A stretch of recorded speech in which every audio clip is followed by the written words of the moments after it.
15 ਵਾਲਾ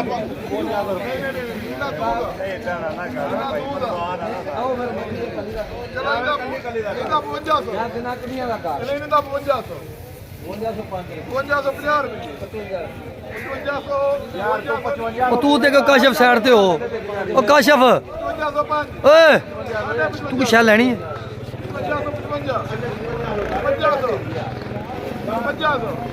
55 ਪੂਰਾ ਮੁੱਲ ਪਾ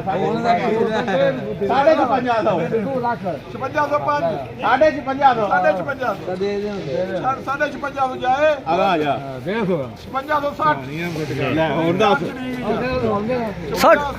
5570 5070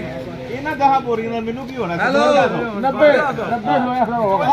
5700 ਜਗ੍ਹਾ ਬੋਲ 5750 ਦੇ ਹੁਣ ਲੈ ਲਾ ਹੁਣ ਲੈ ਲੋ 55 ਜੀ ਯੂਮ ਤੇ ਜਾਏ 60 ਉਹ ਸਰਦੀਆਂ ਦਾ ਬਾਹਰ ਜਾਣਾ ਜੀ ਤੁਹਾਨੂੰ ਕਿੰਨਾ 5865 ਰੁਪਏ ਚਾਚੇ ਅਯੂਬ ਦਾ ਨਾਂ ਚਾਚੇ ਲੇਖਾ 5800 ਮੇਰਾ ਅੱਜ ਸੁਲੇਮ ਚਾਚੇ ਅਯੂਬ ਦਾ